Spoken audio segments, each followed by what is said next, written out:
I don't equal bad little gang and see what's going on in ancient times. President Vladimir Putin have opened century-old vaults containing images of Russian icons, namely Jesus and many of their characters based in the Bible. And this says a lot having to do with the white Jesus that we have been brought forward with in the Western world mainly, and a lot of non-melanated or less melanated people, meaning Caucasians and Asians and all that.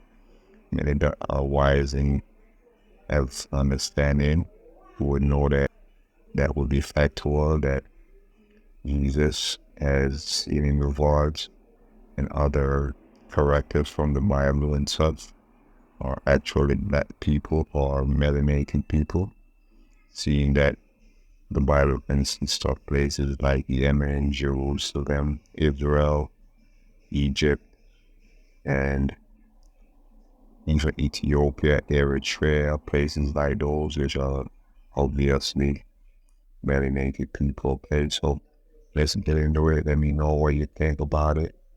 And subscribe to the channel if you haven't subscribed yet. I need a thumbs up on the video. Help push the channel algorithm. As I always say, feed the algorithm. And thanks for coming through. And please watch till the end, okay? Alright, let's go. Vladimir Putin just told his entire nation that they now serve Black Jesus. Stop what you're doing, download this video, and share it on every social media site you can find, because this shit just got crazy. Ladies and gentlemen, people of Russia, today we stand on the precipice of a monumental revelation, a moment that redefines not only our understanding of history, but also the path forward for our great nation. In an extraordinary discovery hidden beneath centuries of lore and legend, we have opened what can only be described as the oldest vault known to mankind. What we found within its ancient confines challenges the very fabric of our beliefs and heralds a new dawn for our country. Within this vault, we discovered figures of biblical proportions, characters that many have read about, debated, and revered. These figures, preserved against the sands of time, reveal a truth that is as profound as it is transformative. They are all black. This revelation, this undeniable truth, stands before us not as a contradiction to our faith, but as a testament to the diversity and unity that faith embodies. As your president, I see this moment not as a challenge to our beliefs, but as an opportunity to embrace a wider, more inclusive understanding of our history and spirituality. Russia, in its rich tapestry of cultures, traditions, and peoples, is uniquely positioned to lead the world into this new era of understanding and acceptance. From this day forward, let us proclaim our nation under the guidance of Black Jesus, a figure who represents not just the cornerstone of Christian faith, but also a symbol of the universal values of love, compassion, and brotherhood. This Black Jesus, whose likeness and history have been unveiled from the oldest vault, is a message to us all that divinity knows no color, that spiritual truth transcends race, and that our common humanity binds us more tightly than our differences divide us. Let this discovery remind us that history is not just the story of those who wield power, but also of those whose contributions have been overlooked or forgotten. It challenges us to re-examine what we know, to question our assumptions, and to open our hearts to the broader possibilities of understanding and faith. As we embark on this journey of discovery and understanding, let us do so with open minds and compassionate hearts. Let us build a nation that truly reflects the teachings of Black Jesus, a nation that stands for justice, equality, and love for all, regardless of race or creed.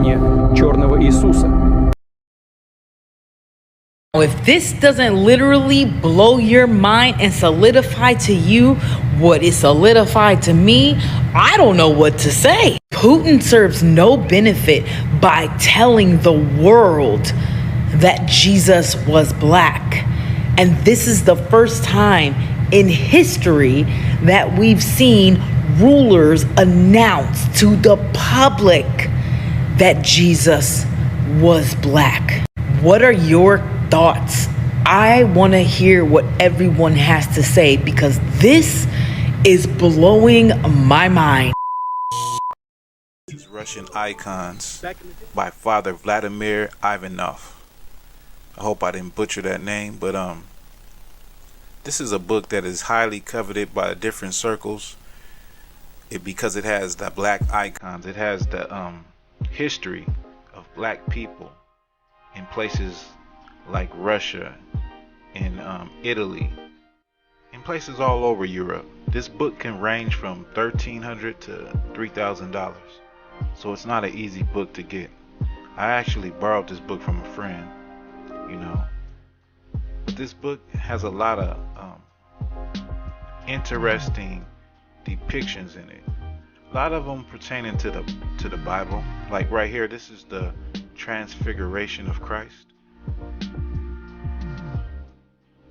And you see it's black people in caves, I believe, what it looks like. It's black people in the whole picture, but this is knowledge that escapes black people here in America. It's definitely something that we would never see or never hear about in the educational system. Now, I'm pretty sure there's people that are black history college students majoring in black history or world history, and they never seen nothing like this before. At least not from the standpoint of Europe,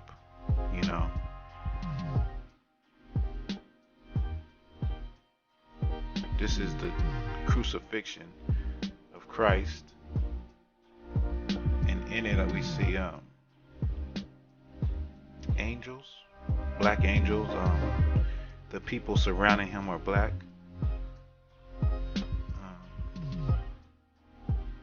It's very interesting because the images that we see are contrary to what we have known our whole lives, or what we have been taught our whole lives. Like I'll say it again, like these type of images of antiquity escape black people here in America, and I can say all people, for in general, just people in general don't know. I'm pretty sure there's plenty of Caucasian people and people of all nationalities that don't know the extent that black people covered the earth. And in many cases, like here, like what you see, were in rulership positions. Like this looks like a king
This is George the Dragon Slayer right here.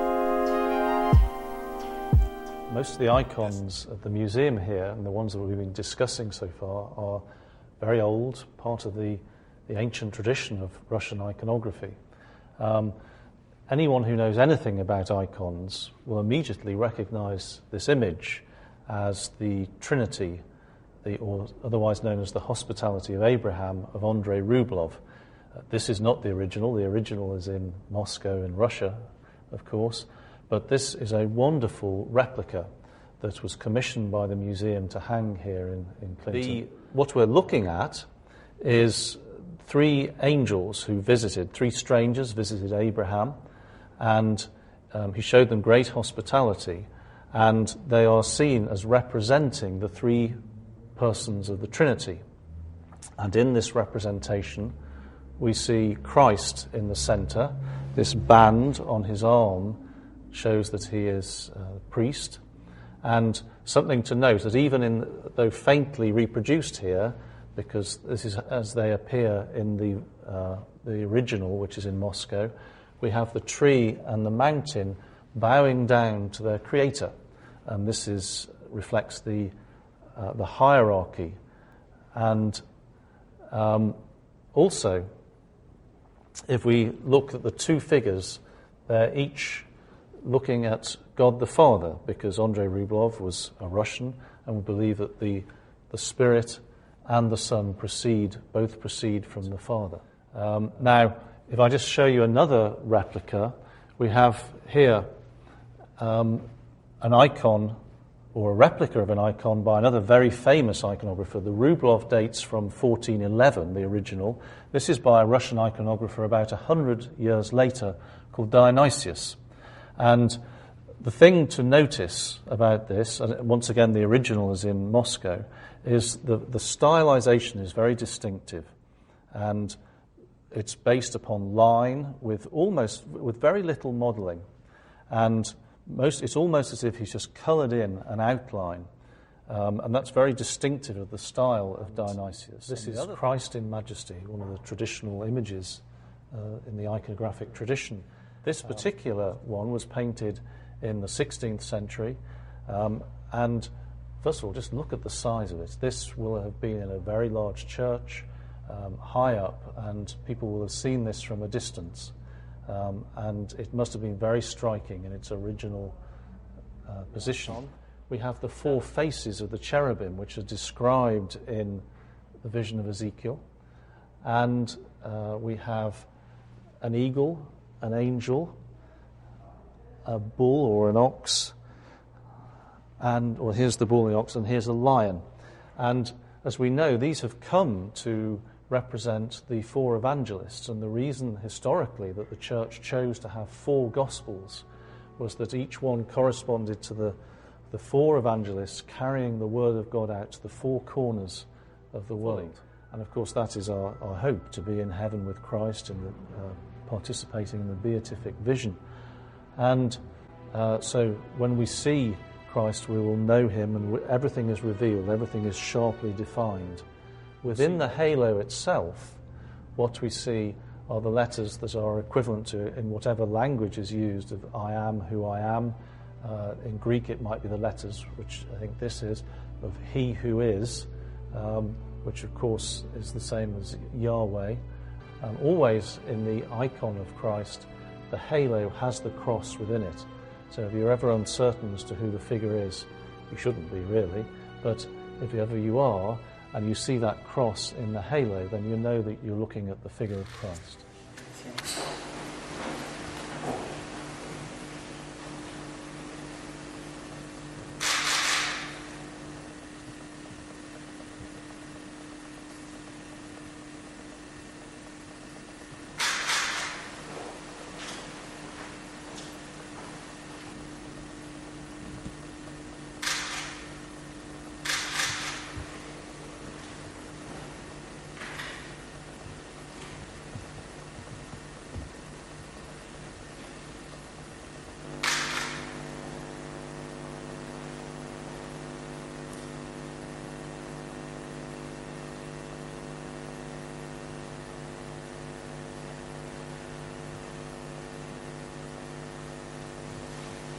conosco. Mi ha detto che si chiama la Madonna dell'Umiltà. Dell'umiltà, e mi permetta di dire una cosa, ho pensato a lei. Grazie. Tanto umile durante il suo pontificato. Grazie, che dono. Ci ha dato tanto esempio di umiltà. Davvero, grazie, di tenerezza. Grazie. Non dimentichiamola. Grazie. Ho pensato a lei. E come, grazie. We can look at his features. You see, we got the woolly, kinky hair, the beard, and so forth. Same thing over here as well. Press, stop it. Look at Putin. Putin is showing who the Negroes are. When you go into Russia, they never took our murals down. These murals are from the Black Russian Archives Church that you can see when you go to YouTube. Putin was showing the world who we are. He wanted everybody to see it. But if you notice, the American cameras, they took the camera and they dropped it. When you go through all of Europe, all of France, all of Germany, all of Italy, all of Russia, all of the European nations, and the Americas, you're going to find out something. That this so-called Negroes or Moors only mean that you're black. Moors ran everything, and a lot of these Moors were Jews. Some were Sephardic Jews, and some of them were other type of Jews. But these Jews or Israelites ran what you would call the European nations. That's why when you go into Germany, they find bodies that are thousands of years old, and these bodies are so-called Moors. And when they go into Britain, Britain just means sons of Isaac. That's exactly what it means. Britain, when you get a lot of these names as Johnson, McKeever and McDowell, you would think that these names were actually European. But you got to remember, these people were in the Caucasus Mountains. They didn't even speak English. These so-called Negroes and Moors taught them English. And when they came later in the 19th century, they basically took over all of Britain, France, Germany from the 11th century. After the 19th century, they took over everything. And what they did, they came through and they whitewashed everything. So I'm showing you pictures of the ancient nobles here right now as we speak. As a matter of fact, there's a picture here of the painting by Michelangelo, and it's in the Sixtine Chapel, and it's of Joseph and Jacob. Here's another one of Moors fighting what they call wild men. And here's a picture of Robert Pufus by Jean Farkas, or king. He was a king in Britain. And here are coats of arms. These are different nations of Britain, of different people who are Moors. Now, look here, the Holy Roman Emperor, Charles V. Isn't this something, folks? But get this. Look at what we call Columbus. He was a Sephardic Jew. That's why he had to come here, because no one else could. In the ancient synagogue that has been restructured and rebuilt, here lies the truth that many seek after. Inside this restored synagogue, there are pictures everywhere. Historical evidence is right before my eyes. This extraordinary building has much to be desired. Here inside the synagogue, known as the synagogue of Hamim Binto, you find some very interesting pictures of the Jews of Magadur. Upon closer examination of the four pictures, it is clear to see that the Moroccan Jews of the past were highly melanated beings. Here we see black Jews walking through the Medina. Below we see these same dark-skinned Israelites at the Bab el-Masa in Magadur, which was built in 1769 during the reign of Muhammad bin Abdullah as part of the reconstruction of the fortification of the city. As you can see, there is an engraved inscription above the arch as to when and who constructed this forted gate. In this recent picture of the same door, a close and more detailed inscription can be seen. This picture isn't quite as clear. However, the fourth picture clearly depicts these ancient Israelites who lived in the Medina as melanated people. Wanting to understand more about the pictures, I asked the Guardian, who was unwilling to go on camera, to inform me of what these pictures represent. These were his words. Is Muslim et Jewish together. Muslim Jewish together. C'est avant la Deuxième Guerre. I was not at all surprised by the Guardian's statement. From a Quranic point of view, the term Muslim, meaning one who submits, predates Muhammad. It was time to explore the rooms. In the corner, there was another picture of these black Jews at the Bab el-Masa, and an even more fascinating one on the wall in this dark room.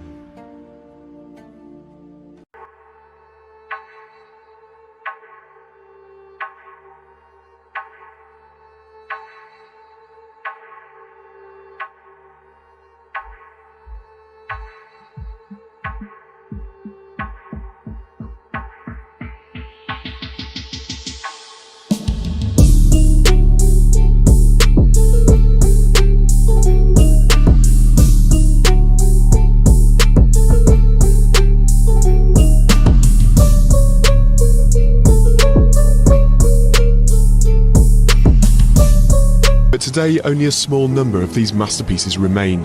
Most were destroyed during the Soviet era.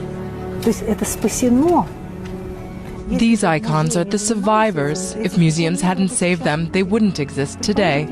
There are 50,000 icons in Russian museums. Before, there were millions. Alright, so there's some rumors going around about how the real reason why we're at war with Russia, the real reason why we don't mess with, because they're about to reveal the truth. And like I said, there are rumors. Don't quote me on this, you know. And I was doing some digging myself, but yeah, I want y'all to take a look at these photos. Yeah.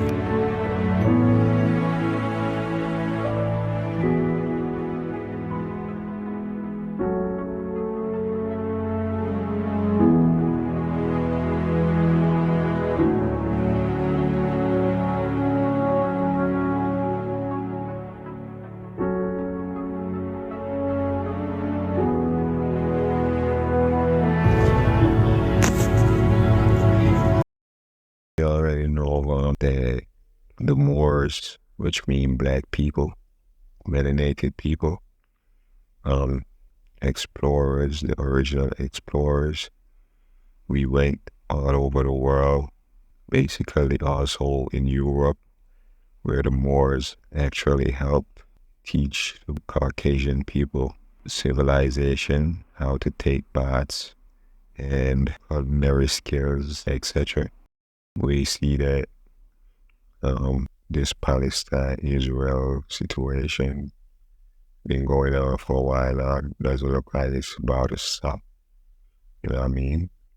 Something happening, and over there in Russia and Ukraine, we see that situation continuing. I think Putin wants God's people on his side. We see they definitely have a cooperation with a lot of African countries, even putting their resources together and starting the BRICS with Brazil, China, Russia, South Africa, and I think India.